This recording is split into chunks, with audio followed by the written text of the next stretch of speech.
So today our talk is from the Oxford Pediatrics Society, led by Will Wong, who's another fourth-year medical student with an interest in paediatrics, and Lance Miller, he's a fifth-year student, also interested in peds. Lance actually took 4 years out to study, to take a DPhil, so a PhD in other universities.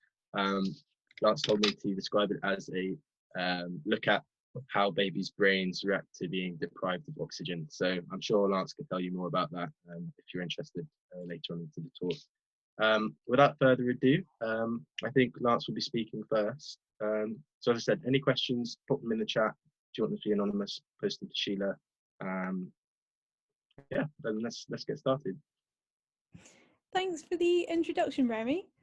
I will just share my slides now.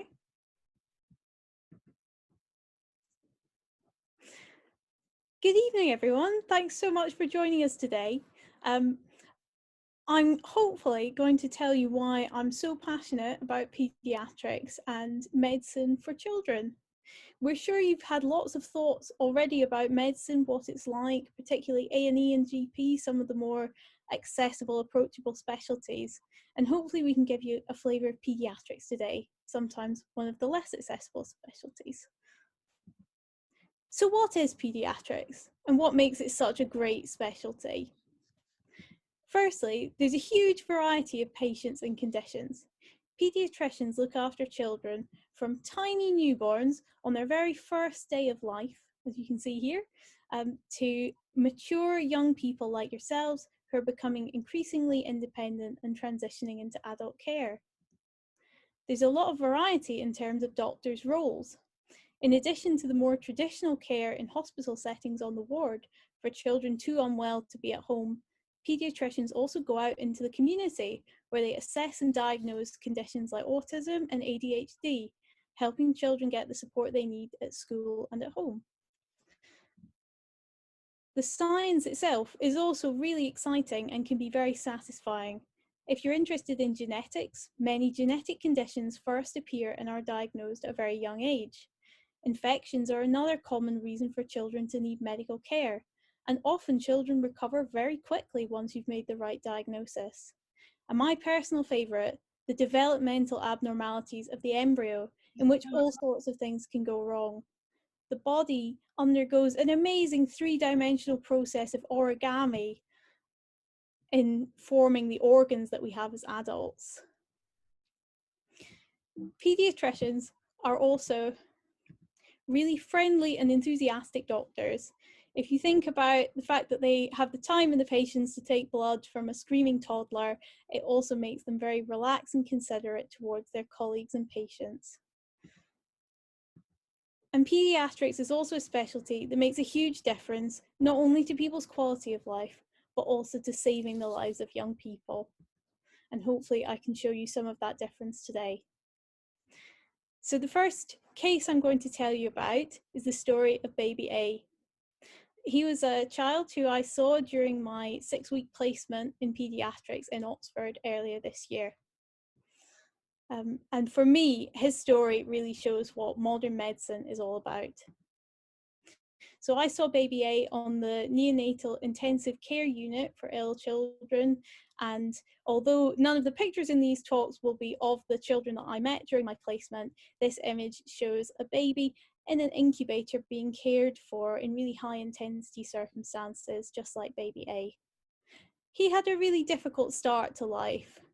His mum came into hospital for a routine maternity checkup, and the midwives were unable to find his heartbeat.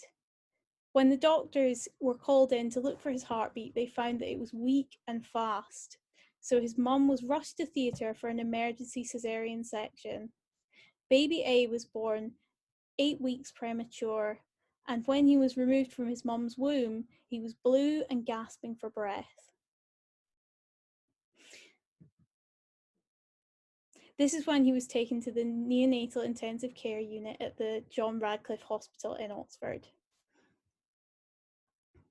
While on the ward, the doctors took an X-ray of baby A to look for any abnormalities that might be causing his breathing problems. Hopefully you can see here the outline of the rib cage bones, which are relatively pale, the large pale shadow of baby A's heart within his chest, and the darker areas of his lungs. You might have also noticed this strange U-shaped thing, which seems to be coming down out of the baby's head and then curling back on itself and traveling up. The enterprising doctors had put a feeding tube down into baby A's esophagus. Now, this would normally pass down from the mouth all the way into the stomach, which you can see with the gas bubble here under his heart. However, it was unable to do so.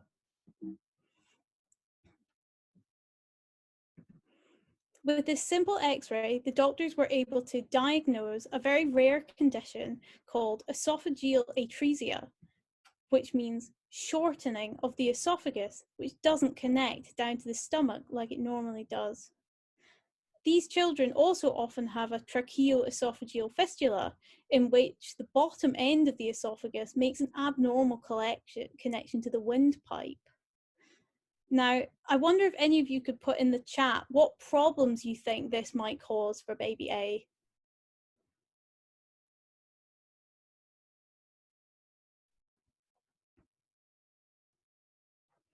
If one of the other hosts could let me know if something's submitted into the chat. Yeah, so we have a couple here. So we have unable to feed, difficulty feeding, breathing problems, breathing difficulties, can't ingest food, hard to eat.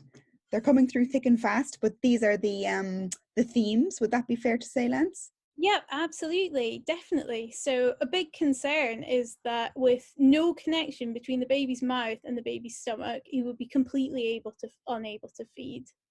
And even more urgently than that, actually, there's a danger to his breathing, as some people have pointed out, because the really caustic, strong acid in his stomach can now reflux up the esophagus and travel into his lungs via this abnormal connection.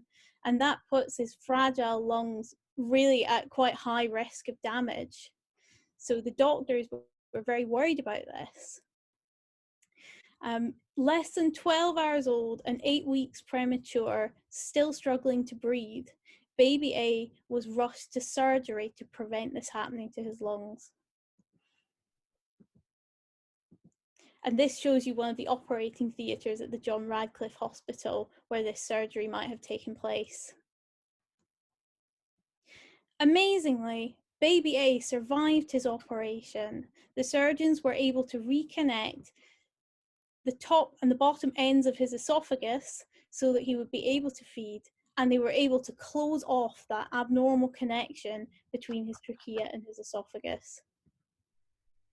Sadly, during his recovery in the neonatal intensive care unit, baby A developed sepsis.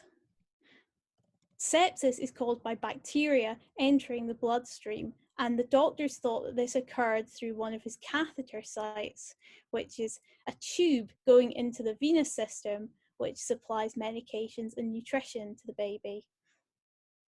Sepsis is a really serious, potentially life-threatening condition at any age.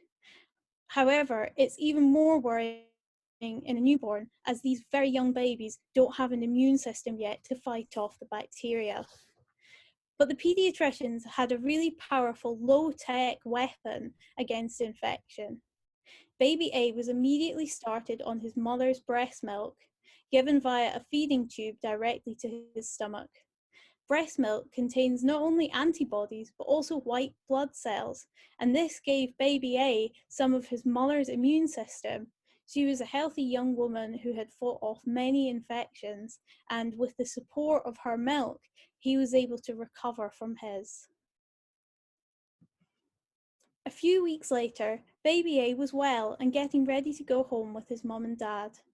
As part of his final checkup, baby A had a full body ultrasound to make sure there were no other abnormalities that had not yet been discovered.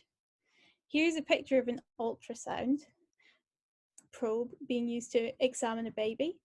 And here is an ultrasound of a newborn baby's brain. And this is a really incredible thing that you can only do with newborns, because you have this area called a fontanelle over your forehead where the skull bones haven't fused yet, and you can see real-time images of the brain, which is something that I'm quite geeky about personally. This ultrasound was completely normal, which was great news. Baby A had no other structural abnormalities, and this meant that he could go home with the same prospects and the same chances of a healthy childhood as any one of us today. For me, this case is what medicine is all about. Baby A wouldn't have made it through his first week of life without medical care, but now he has the same opportunities as any one of us, and he will go on to live a long, fulfilling life. To summarise this case, this is a rare developmental abnormality called tracheoesophageal fistula, only occurring in 1 in every 2,000 to 4,000 babies born. We don't know exactly what causes it, but it's an abnormal process of that folding up of the very early embryo in the womb. And there are now amazing survival prospects in these children thanks to medical advancements. Another amazing and unique feature of paediatrics that I'd like to tell you about today is the recoveries. Even very unwell children can bounce back from severe illness with minimal long-term effects and go on to regain their quality of life. This is something that sadly isn't always possible in older adults, who are sometimes too unwell for surgery or chemotherapy, even for potentially curable disease. This is another case that I saw during my placement in Oxford. A previously well boy had been playing football with his friends at school when he slipped and landed on his left arm. He tried to get up, but he couldn't feel his arm and was struggling to bend his elbow. Can anyone think what might have been wrong in this case? You got any comments in the chat at all? I'm keeping an eye. I do have a few questions for you, but we'll come back to that in a minute. So fracture, broken arm, dislocation, broken fracture. Yeah, brilliant. So far, they're the themes so far. Really So good. So that's many people are writing in right things. So the boy's parents collected him from school and took him to A&E.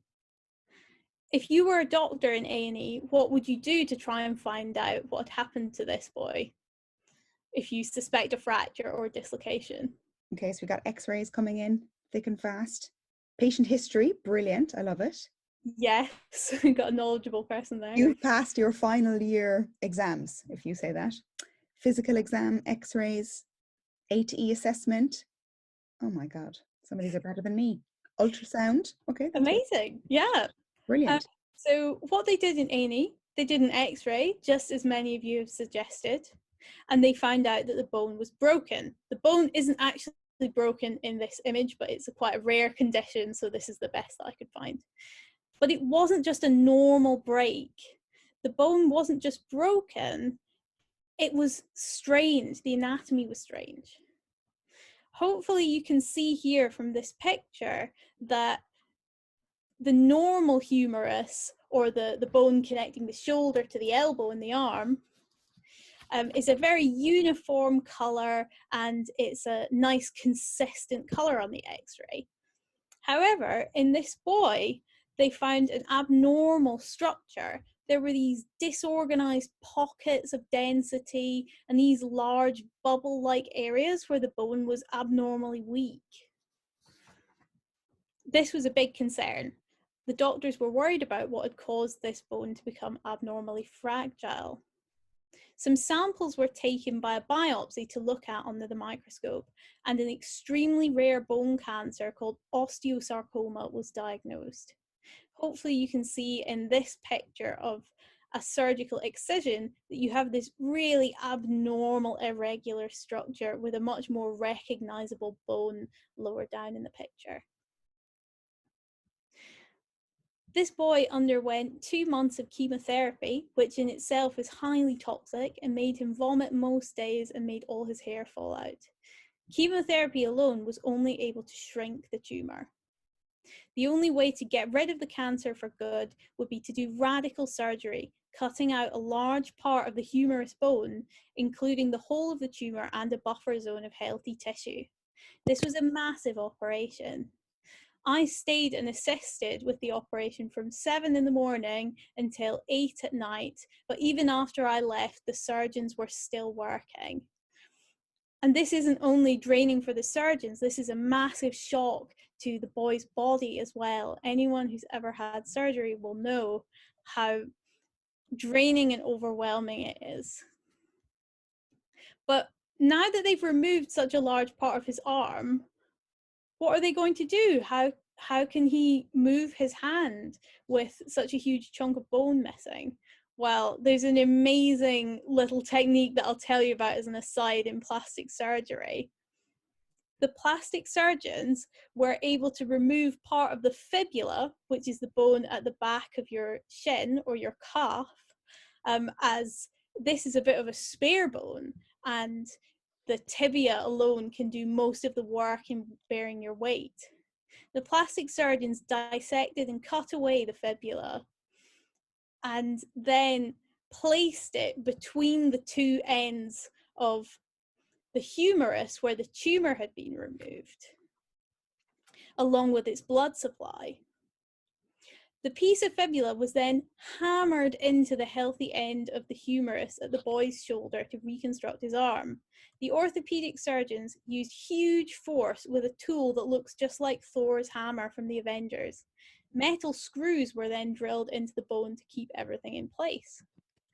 After the operation, the fibula will slowly combine with the surrounding humerus to heal and form a normal bone. Hopefully this X-ray can show you that there's actually only really a subtle difference between the bones on either side of these metal screws. So what will this boy's life be like after undergoing this massive operation? Could he die? Will he be confined to bed for months? Well, actually, no, he will be back playing sports if he wants to in less than a year. And this is part of the unique abilities of the growing body, which is really amazing and helps heal much more rapidly and successfully. This image is of another humerus fracture, this time in a newborn baby caused during a difficult birth, and it shows just how quickly children can heal. There's the break there. And actually, after just 7 days, new bone is forming. By 2 weeks, the two ends of bone have found each other again and knitted together. And at 6 months, you can't even tell there was ever a fracture. In contrast, if an adult was to break this bone like this, it may fail to heal even after 12 weeks, not 2 weeks. And that would be with full best possible medical care. In the baby in this image, a cast wasn't even applied. So to summarize this case of an amazing recovery from a very intensive treatment, this is osteosarcoma, the rarest condition I'll talk to you about today, occurring in only 1 in 10,000 children between birth and age 18. If caught early, chemotherapy and radical surgery is curative and the recurrence rates of cancer are very low. However, it's so rare that it's not something to worry about if you ever break a bone unexpectedly, unless you have a very suspicious looking X-ray. The last case I'd like to tell you about today shows something of the innovation and diversity in paediatrics today. The charismatic little one pictured here has a large scar in the center of his chest as he has recently had open heart surgery. This is something that is now almost routine for children who are born with a heart that is not the normal shape. I'm sure you're all very familiar with diagrams like this showing the structure of the normal heart. Blood from the muscular left ventricle is transported around the body by the aorta, while the smaller right ventricle sends blood to the lungs to pick up oxygen. But rarely, children are born with hearts that are not formed with these normal chambers. On the right is a diagram of a heart with tetralogy of Fallot, one of the most common heart conditions in newborns. What abnormalities can you see here, and how would you describe them? Okay, I'm keeping an eye. We have a few questions for you as well at the end, Lance. So there's a hole in the septum, the chambers are connected, overgrowth of the myocardium, hole in the septum, deoxygenated blood mixing with oxygenated blood, chamber valves are strained, chambers are not separated. That's kind of everything I think encompasses what the main things. So you've all spotted the main issues here. So cardiologists, the heart specialists, have described a set of abnormalities in these hearts, and this includes a very thin pulmonary artery, making it difficult for blood to escape from the right ventricle and get to the lungs. And as many of you correctly pointed out, there's also this hole in the ventricular septum causing deoxygenated blood from the right heart to spill into the left heart and transport around the body. So how has this happened? Well, the development of the heart in the embryo is a complex and fascinating process shown here in this diagram. In the first 2 weeks after conception, the heart is essentially two parallel blood vessels, as you can see in panel B. And these fuse by day 18, making a sausage with two tubes leading in and two tubes leading out. The heart then folds up on itself in a beautifully choreographed sequence of origami folds until it forms the shape of the adult heart that we all know and recognize. In some ways, it's amazing that the heart knows to do this at all and does it correctly in so many people. However, when it does go wrong, there are a lot of steps that can lead to a damaged heart. These poor babies with tetralogy of Fallot hearts can't get enough oxygen to their bodies, and historically they did poorly. Someone who wanted to change this was pediatric cardiologist Dr. Helen Tausig, who had a brilliant idea to help these children. She was one of the first pediatricians in America, and she worked in the 1940s in a previously very male-dominated specialty. She was also a first-generation Czech immigrant to the US, speaking English as an additional language. Becoming qualified as a doctor was a huge achievement in itself, but Dr. Tausig wanted to make a real difference and do more than this. She had an idea that if an artificial hole could be made between the aorta and the pulmonary vessels going to the lungs, then more blood would be able to reach the lungs, pick up oxygen, and children would have a better chance. To make her idea a reality, Dr. Tausig had to convince the surgeons, who had a reputation for not listening to anyone and thinking very highly of themselves. Dr. Tausig approached Dr. James Blaylock, an ambitious young surgeon looking to make a name for himself. At first, he told her the idea was impossible and that no one had ever attempted open heart surgery on terminally ill babies. He wouldn't do it.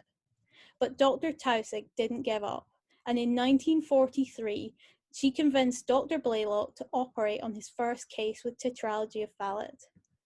The operation was a success. The little girl survived surgery and had a much better quality of life now that her organs were getting more oxygen. To me, this is incredible that in the middle of World War II, before we even had antibiotics, open heart surgery was being successfully carried out on babies with extremely complex and rare conditions. The BT shunt, as this operation was then known, paved the way for the complex heart reconstructive surgery that is carried out today to give children with tetralogy of Fallot essentially normal lives, including one of the cardiac nurses I met in Oxford. Dr. Tausig's legacy is to open up pediatrics and start to make it more welcoming and diversify the specialty to the more diverse, inclusive specialty that it is today. These are just a few of the mentors in pediatrics that I have had in Oxford who are also incredibly pioneering women in medicine themselves, just to name a few. This is Dr. Craze, who is a general pediatrician who sees children with all sorts of conditions that GPs are stumped by, and she's passionate about researching better child safeguarding. This is Dr. Ramdas, who is a hugely intelligent pediatric neurologist who specializes in diagnosing once-in-a-lifetime conditions of the brain and is much smarter than me. And this is Dr. Adams, a neonatologist specializing in babies in their first month of life at the neonatal intensive care unit, where even babies deprived of oxygen at birth or born up to 3 months premature stand ever increasing chances of a normal life. This is just a summary about tetralogy of Fallot.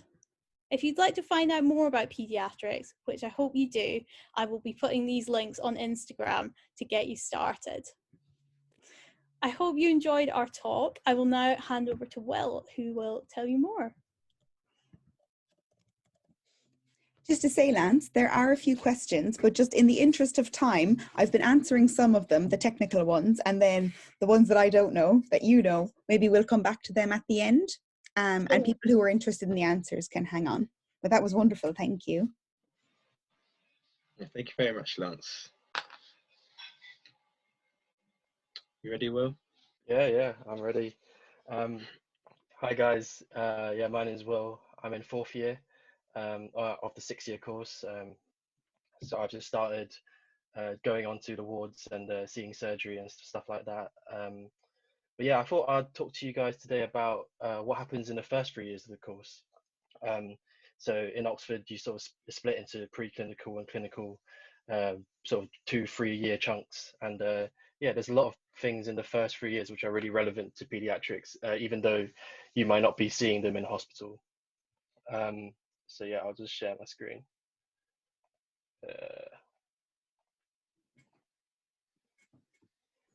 Cool.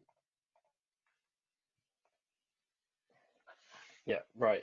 Yeah, so like in first year, so sort of complementing what Lance talked about earlier, we at Oxford we learn about how different parts of the body develop, you know, like the heart, but also your limbs and your head and your neck.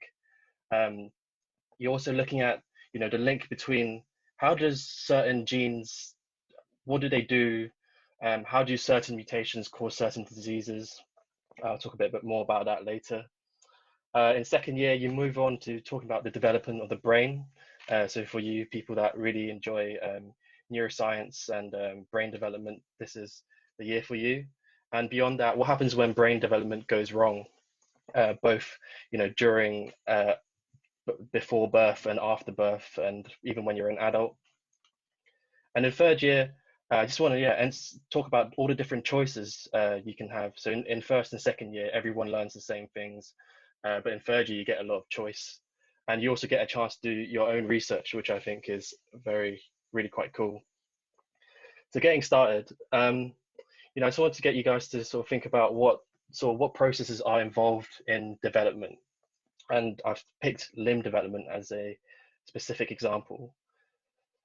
So, you know, if you think about, you know, you're going from one or two cells to a whole human body, like how does that happen? So obviously you have things like cell division, you need more cells as your body grows. But also you need cells to go to the right place. You want muscle cells connected to ligaments, connected to bones. You know, all of these cells have to be in the right place. How does that happen during development? And more importantly, how do cells know to develop into a bone cell, or to develop into a muscle cell, or to develop into a nerve? You know, they start off as the same type of stem cell. What signals are involved there? And finally, you know, cells aren't just dividing and things aren't just growing. Cells are also dying in a controlled way. And that's what apoptosis is. And I'll talk more specifically about patterning. So if you think about, you know, why do we have a thumb and a pinky finger in the positions that they are? You know, why don't we just have 2 thumbs on each side of sort of 5 pinkies? You know, I've always thought that was a really interesting sort of question. And it's about patterning. So if you see in that diagram on the bottom left at P, so initially your limb starts as a sort of little stump, sort of bud, a limb bud. And at that region P, you've got cells that are secreting this chemical called SHH. And I guess as you guys have learned in sort of GCSE biology, you have like diffusion and concentration gradients. And because those cells there are sort of releasing the hormone, the chemical, the concentration is higher there. And if the concentration is higher at that region, those cells are more likely to become more like a pinky rather than the thumb. So it's all about, you know, all these different signals with different concentrations in different combinations as well, ultimately acting on cells to decide where they migrate to and what cells they become in the future. And you can imagine if this goes wrong. So for example, in that region P, what if you had 2 regions which secreted the same hormone rather than 1? So in that sort of case, you might get something called polydactyl, and that's where you get 2 thumbs, as you can see, or you can have 2 pinkies or 2 of any finger really. And you know, as well as sort of patterning going wrong, you could also have other processes going wrong, like apoptosis. What if, you know, you need, when you become, as the limb bud becomes a hand, the cells between the fingers die to sort of release your fingers. Well, if that goes wrong, you get webbing, like that, where you can see the two fingers are still joined together. And, you know, applying these sort of processes, these sort of principles to other parts of the body, you can apply it to the head and the neck. And, you know, I always thought it was really cool. You know, you sort of have this weird looking lump thing, ultimately becoming a human face. You know, it looks quite angry, a lot of it. And yeah, just, you know, you look at, it's just the same thing. It's all patterning. You have different parts fusing with one another because of different chemicals, such as Sonic Hedgehog, with SHH. And as you can see, that's late in 7th week. And then in 10th week, it becomes more like a human face. But, you know, once again, what if these processes, the nasal processes and the maxillary processes and the nasal pits, what if they don't, you know, what if the chemicals are in a different concentration, or the chemicals are slightly altered? Then you can get things like cleft palate, so having a hole in the roof of your sort of your mouth. And as you can imagine, that this makes lots of things very difficult, like eating, making sounds, breastfeeding from an early age. And yeah, it's just I just find it really interesting how different, on a really small level, just certain molecules in different concentrations can ultimately lead to these really stark and interesting diseases. And, you know, one of the key sort of ways that these diseases come about is having sort of genes which are mutated. And so having too many genes, or too little genes, or genes that have certain base pair substitutions or insertions, can lead to these different concentrations of these different molecules. And, you know, in first year, you learn about all these different types of mutations, how they happen. So for example, in early meiosis, there's this thing that can happen where, rather than sort of the chromosomes being separated, the male and the female chromosomes, instead you get this thing called non-disjunction, where both chromosomes, they aren't separated, and ultimately this leads to sperm cells, and ultimately a human fetus that has too much of one chromosome. And this is, as an example, I've picked trisomy 21, which I'm sure some of you guys know is also called Down syndrome. And, you know, if you think about, you know, what happens when you have three sets of one gene compared to two sets, what happens then? What sort of interactions are happening in the different parts of the body? And one thing that is quite common, as well as, you know, the distinct facial features and the intellectual sort of disability of Down syndrome, is many children have atrioventricular canal defect, similar to what Lance was talking about earlier with tetralogy of Fallot. You know, you talk about, you sort of explore all these different genetic questions. You know, why does having 3 of one gene do this, but maybe having 3 of another gene has no effect at all or anything? And also, why do some people who have Down syndrome have ABCD whilst others don't? And these are also very interesting questions that you sort of learn about in first year. And beyond that, what happens, you know, with other chromosomes, with the sex chromosomes? What if you have 3 X chromosomes, or you have XXY or XYY? You know, these are sort of things I never really considered before coming to uni. And so, yeah, very interesting to explore. And to go into second year, you sort of, you know, you take the principles that you learned in first year about patterning, about different molecules and the signals interacting with one another, and you apply it to the brain. And, you know, the brain sort of, in a very simplistic manner, it sort of starts off as a sort of plate of cells. You can see that purple plate, and over time it sort of it becomes a tube, which we call the neural tube there. And this tube over time elongates, different parts get bigger, and different parts, you know, different neurons develop in different parts, all based through patterning, and once again, the same things I said earlier. And, you know, we sort of explore in second year, what happens if these processes go wrong? You know, what if the fusion of that neural tube doesn't happen properly? And this is what happens in spina bifida, So part of the spinal cord, the neural tube doesn't fuse properly, and so the sort of the structures above the tube also don't fuse properly. So your spine and your sort of the skin is open to the surface, and your spine is exposed.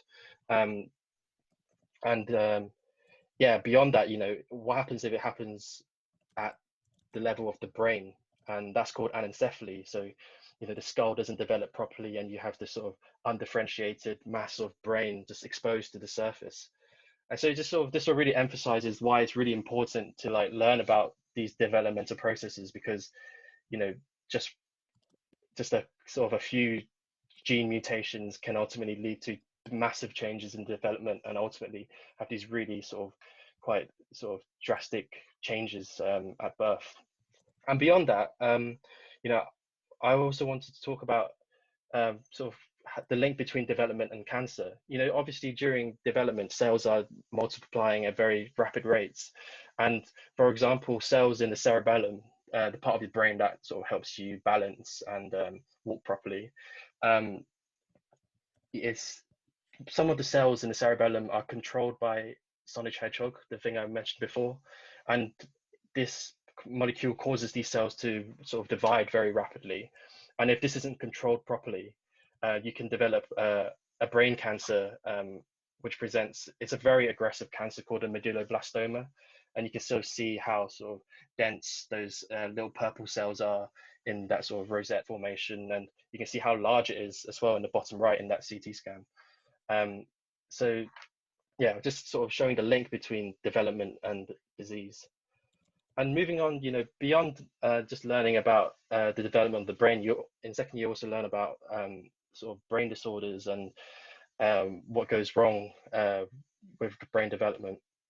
And schizophrenia is a sort of a form of psychosis. You have hallucinations, delusions, and you also get sort of more negative symptoms, sort of apathy. You're not, you know, you don't express your emotions as much, and also you might get some memory changes. And often it's sort of thought of in the context, you sort of, when you say schizophrenia, I think a lot of people sort of think of sort of adults in sort of in the news, but really it's actually really important to think of it actually in the context of like childhood and birth and during development. And actually a lot of people are diagnosed with schizophrenia in late adolescence, so and young adulthood, sort of people around our age. So it's really important to think about. So that's just a graph of like the incidence of schizophrenia per age. And actually you can see that there are some children who do get schizophrenia at quite a young age, even sort of under 15. And, you know, previously schizophrenia was thought of, you know, it's, oh, you have too much of this chemical in the brain, which is making you, causing these symptoms. But really we've sort of shifted to thinking about it more as changes in your development of your brain. So even after birth, your brain's making and losing connections up until, you know, adulthood. And they think that, you know, abnormal sort of imbalances in the forming and the losing of connections, this could be something that contributes to schizophrenia. So the things that happen way before you might even be diagnosed with schizophrenia. And also like lots of research has showed that actually adults who were diagnosed with schizophrenia actually sort of displayed sort of abnormal childhood development. So they might learn to talk at a later stage, or they have problems with their motor skills and things like that. And yeah, beyond that, you know, there's also been research into looking at sort of what genes are important whilst you're in your mother's placenta. You know, what genes are expressed in the placenta, and there's been this big sort of link between these genes and also schizophrenia when you're older. So, you know, I think it's just a really sort of interesting link to, it's not just development, but sort of brain development after you're born and in childhood, and the sort of experiences that you have. I will. There's been a couple of, could I just interrupt and ask you? Yeah, go for it. Yeah. No, while please. you're on schizophrenia. So there have been two questions about kind of the epidemiology. So why are men more likely to have schizophrenia? And why is there a peak in women, 45 to 49? I'm not sure about the peak for 45 to 49. But a big part of one of the theories of schizophrenia sort of looks at the impact of your environment and sort of stressors that could potentially trigger schizophrenia. So you have sort of maybe genetic factors, you have environmental factors, and you also have like social factors. And if you imagine the sort of stresses that maybe some men of like you sort of see 20 to 24 might be going through, maybe those specific things that men experience at that age could be contributing to them being more susceptible to schizophrenia. But I think it's there's a lot of research done on it, but I couldn't. I mean, I wouldn't be possible. It wouldn't be possible for me to make a judgment on exactly why. But I would recommend doing some reading on it. Any other questions? So I was going to say, for men at least, there's a higher rate of substance abuse as well, which, as Will was saying, related to environment. I think that plays a big factor, especially if you think of young men. There are higher rates of substance abuse, which can be a major risk factor and might be contributing to that sex difference. But yeah, as Will said, maybe more reading to find out more about that. Sorry, Will. No, cheers, Rob. Should I keep going or? Yeah, that was Nice. There's good questions, both of them. Yeah, I'm not sure about the peak in women 45 to 49. Yeah. There's one more that I think actually is quite good. Sorry. Yeah, go for it. Same with Lance's. I'm answering the kind of ones that are a bit more straightforward, just in the interest of time, but everybody can read the answers. So why are psychological diseases perceived more negatively than diseases of the brain by society, when the psychological diseases indicate that there is something biologically wrong with the brain? It's a really good question. Yeah, that's a great question, and I was just going to briefly touch on it. I think it is very much this sort of the traditional mindset of what is a disease of the brain and what is a disease of the mind. So, like, you know, a lot of it comes down to history. I think maybe for a long time we didn't have the techniques, or we didn't have the techniques and the sort of research capabilities to find the actual molecular causes for lots of so-called psychological diseases, whereas for other diseases, we're very early on with the techniques that were available, sort of the stainings and the looking under the microscopes. You could see there was a clear, so like in Parkinson's, you could see very clearly that the part of the brain, the substantia nigra, was reduced in size. You can just see that with eye. You don't need any clever electron microscopy or things like that. So I think it's a lot of it comes down to historical sort of, how was the disease first looked at? You know, was it looked at in a scientific way, or was it looked at in a way like, oh, no one understands what's going on with this. This is just a problem of the mind, and when it's just them, it's in their mind. It's not a brain disease. If that answers the question. Yeah. Cool. Yeah, keep coming with the questions, guys. Yeah, give me a run for my money. Yeah, so actually I was going to talk about psychology next, and you know, in second year it sort of really complements the neuroscience, and I really, with that question earlier, the sort of overlap between neuroscience and psychology is I feel like it's really sort of disappearing, at least the way we're taught about it, because it's really just coming and trying to answer similar questions in two different ways, and things that I've generally thought of as psychological things or neurological things, you know, nowadays, you know, you kind of want to look at it from both angles. And in year two, you're looking at things like ADHD, autism, eating disorders, mood disorders, and anxiety disorders, and ultimately that sort of links to this idea of sort of adolescence, and you know, why a lot of these things in the context of pediatrics and sort of the brain sort of come up during people our age, so adolescence and young adulthood. And you know, so in psychology, sort of looking at the different processes happening in the brain, so rather than like the specific chemical changes and the specific neurons, you're looking at like widespread processes. So like, for example, one idea is that, the part of your brain which sort of perceives emotion, and the other parts of your brain which sort of are more rational and more logical, they're sort of developing at different times during your adolescence as you're growing up. And so maybe this sort of discrepancy in the rate of the growth of these different areas might mean that people under the age of 18 are more vulnerable to sort of anxiety and panic disorders. And then you have other things, during puberty, sort of changes in the levels of your gonadal hormones might also be having effect on your sort of brain circuitry. And, of course, you're also looking at social factors and psychology. So, as you're sort of going through school, you've got more pressures from your peers, you've got more pressure from like parents, school, just like sort of from society as a whole. And as a psychology, you're sort of looking at all of these factors together and see how they interact ultimately to bring about these disorders. Yeah, and moving to third year, there's as I said earlier, everyone's learning the same things in the first and second year. You're learning the sort of basic principles, and you're learning the basics of everything, answering all those questions. But in third year, you get a lot of choice. You can focus on the heart, you can focus on infection, you can focus on the brain, you can focus on development, sort of the things I spoke about earlier, psychology. There's lots of choice, endocrinology. And the thing I focused on was I did neuroscience and I did immunity.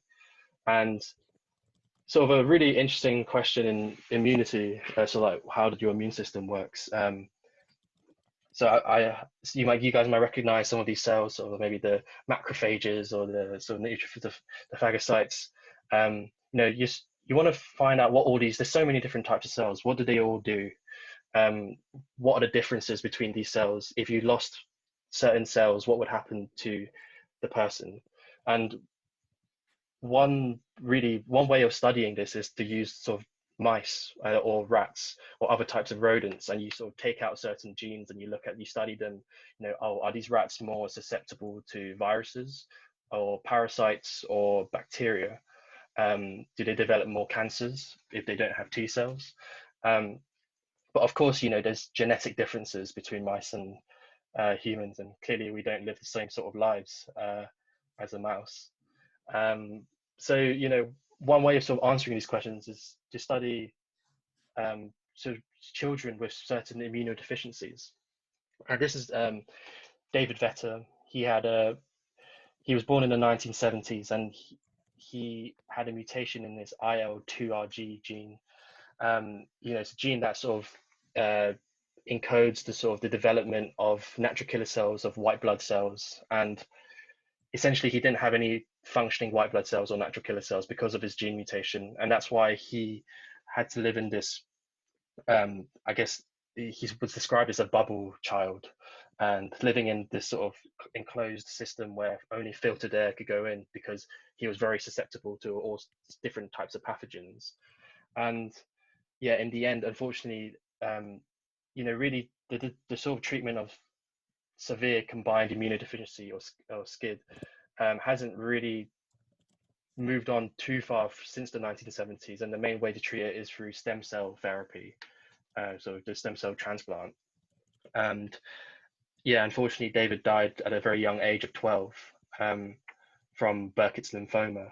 But I think it's sort of this emphasizing the point from before, where it's really interesting to look from the perspective of genes to cells to tissues to disease ultimately. And obviously, as I'm moving more into my clinical years as part of the course, also seeing the sort of impact that these things have on patients and their families.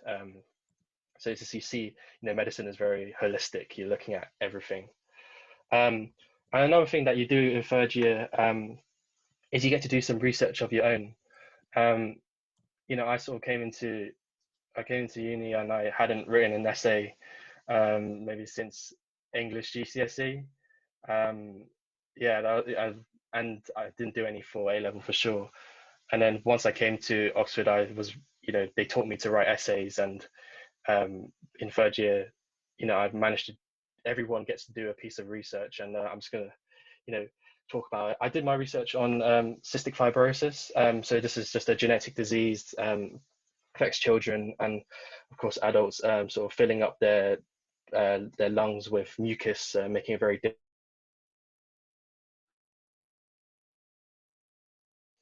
And some really clever researchers in Oxford, they designed this sort of new machine. It uses like lasers, and it's all very physicsy, and I probably couldn't explain it properly at all. But basically, I borrowed it and I used it to see whether people with cystic fibrosis had sort of major lung differences to people with who don't have cystic fibrosis, so healthy individuals. You know, at the moment, there's a really big need for better markers of lung disease in cystic fibrosis. You want to be able to follow people throughout their life, and you want to diagnose it earlier. You want to see if anything changes rapidly, but we just don't really have the right markers for that at the moment. You know, and I took this machine, made some data as you saw there, and I wrote this. This is my project. So yeah, so I think it's just really cool, you know, to go from not being able to write an essay or do any of this to actually doing a project of my own, and yeah, and passing third year and getting through to fourth year.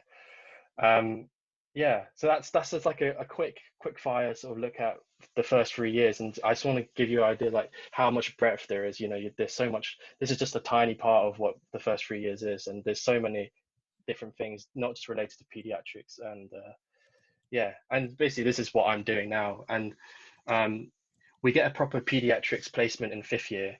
So at the moment, I don't really get to see many pediatric patients.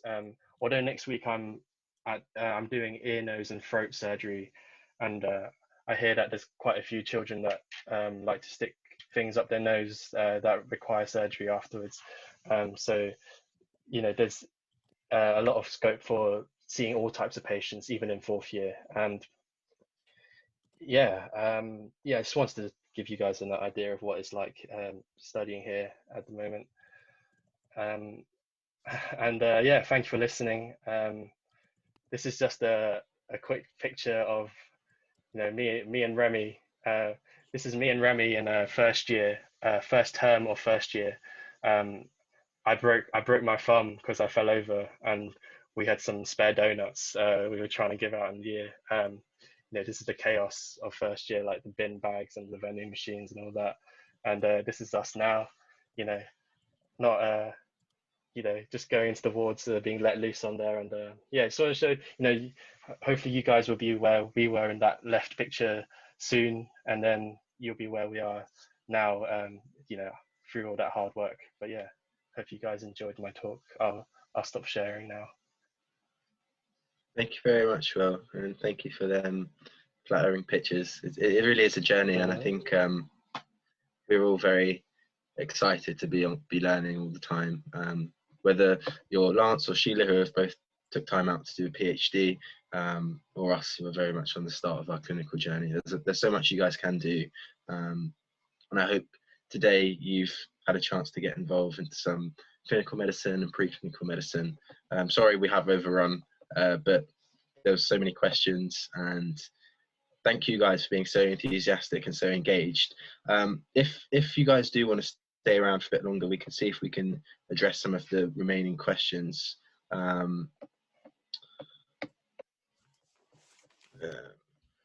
See. Okie doke. So I've kept a list of some of the questions that I thought it would be better for these guys to answer. So if I ask you maybe one each, and then maybe we'll call it, would that be okay?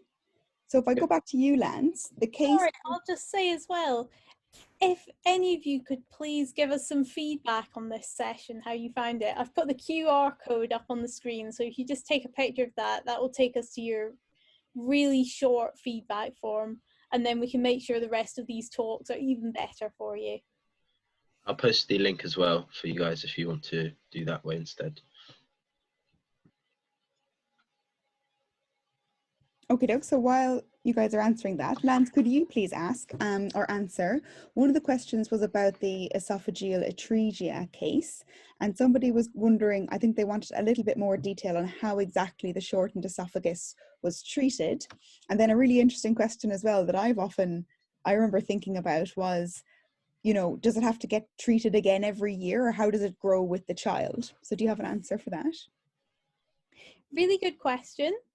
So it does vary between individual patients. Sometimes with the abnormal esophagus looping round and attaching to the windpipe, actually just cutting that off, you can get the full length and reattach it to the upper end. Sometimes there just isn't enough tissue and you can't reattach it. And in those cases, the child would be likely to be fed via a tube going directly into their small intestine, so they would get their nutrients that way. But fortunately, the baby that I met did have a long enough esophagus that could be connected together. And children heal so quickly that actually, if the surgery is done properly and the two ends don't come apart, they heal together really, really fast, and then the esophagus is able to grow completely normally with the child, and there's no internal scarring or damage if all goes well. So again, amazing children's bodies. I'm too old now, my body doesn't do that. I can't do that anymore. But you guys still have some growing to do, I'm sure. So then maybe one question then to Will was about electroconvulsive therapy. So is that still used as a treatment in schizophrenia? I don't think so. As far as I'm aware, I don't think ECT is still used, right, for schizophrenia. Do you know, Remy? It's a bit dubious. There's been a lot of problems with treating psychiatric illness because we understand so little of it. Generally, we have these pharmacological treatments for schizophrenia, but a lot of them don't tend to work. I think maybe some places might do ECT, but it's you know, that you've got to be very ethically clear because of how bad we've been in the past at treating people with mental illness. I know I'm interested in deep brain stimulation, which is where you put electrodes into various structures of your brain. That's used to treat like Parkinson's, but there is a lot of research into applying that to some mental illnesses such as OCD and depression, maybe schizophrenia in the future. But as I said, you do have to be very careful with treating mental illness, psychiatric disorders, because we just don't know enough about them at the moment. Yeah, and the things that, you know, at the moment, as Remy said, with the pharmacological treatments, is that, you know, they're sort of treating symptoms. They're treating the positive symptoms, and some are thought to treat some of the negative symptoms, but really the biggest problem with schizophrenia is the cognitive issues with the sort of changes in your executive function and your ability to make decisions and your ability to remember things, and nothing really treats that at the moment. So that's the big game. And yeah, thanks for the question. Of interest, actually, this year there was a study launched on deep brain stimulation in eating disorders. So I do think it will become more common in psychiatric illness. Yeah, we'll just have to watch. Was that at Oxford, Lance? Rebecca? Yeah. Yeah. Very interesting space for you guys interested in neuro or psychiatric disorders. Watch that. Oh, maybe we could share some information about that on our Instagram page. I've just posted about it. I think we'll leave it there now because people are starting to leave, and so if people can leave the chat, that would be wonderful. And we'll see you all again next week. We'll send out an email over the weekend with to remind you of the information about this session and the next talk, which I think is on organ donation. So that'll be wonderful. Thanks for all your questions, guys. Yeah, thank you so much. It's great to have such enthusiasm. And thank you, Lance and Will, for your great talks. We'll see you next week, hopefully. Thank you for coming along. Hopefully we have convinced you today that children are so much more exciting and interesting than just small adults. Yeah, thanks for coming, everyone. And thank you, Remy and Sheila, for inviting me.